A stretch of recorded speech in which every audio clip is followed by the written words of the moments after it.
Cela faisait la une du journal local de Jingzhou dans la province de Liaoning. Une mer de drapeaux rouges à l'occasion du 60e anniversaire du régime communiste chinois. Néanmoins, ce que les lecteurs ont pu observer, ce sont les 8 caractères inscrits sur un pilier dans le coin inférieur gauche de la photo. Il s'agit d'un slogan incitant à démissionner du Parti communiste. Perturbées, les autorités locales se sont démenées pour retirer les journaux des kiosques. Alors que plus de 60 millions de personnes ont déjà publiquement rejeté leur adhésion au parti, cette inscription est vue comme une humiliation pour le PCC. Ce rejet du parti exprimé par la population a commencé il y a 5 ans.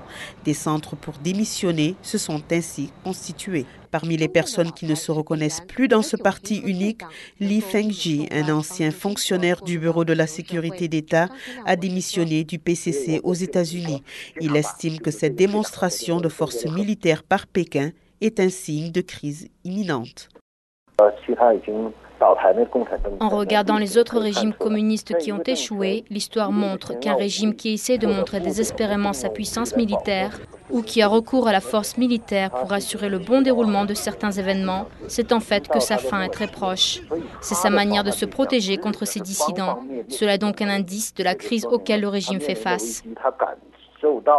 Peng Hu, commentateur et rédacteur en chef du Beijing Spring Magazine, explique que le régime communiste s'est fondé sur l'oppression du peuple chinois.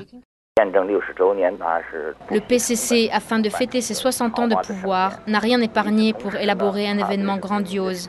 En même temps, l'oppression du peuple a atteint des niveaux sans précédent. Cela montre clairement que le régime actuel est totalement en opposition avec la population. Pour la cérémonie, les quelques 3000 invités ont été choisis pour assister au défilé militaire. Craignant d'éventuels troubles, les autorités de Pékin ont demandé aux habitants de la ville de ne pas venir assister au défilé, de rester chez eux et de le regarder devant la télé. Tous ces préparatifs pour les célébrer avec qui? Avec eux-mêmes. Ils ont traité la population comme des criminels. En fait, ils se protègent contre eux-mêmes comme des criminels. L'un des plus grands défilés dans l'histoire chinoise moderne s'est finalement déroulé en parcourant des rues presque vides.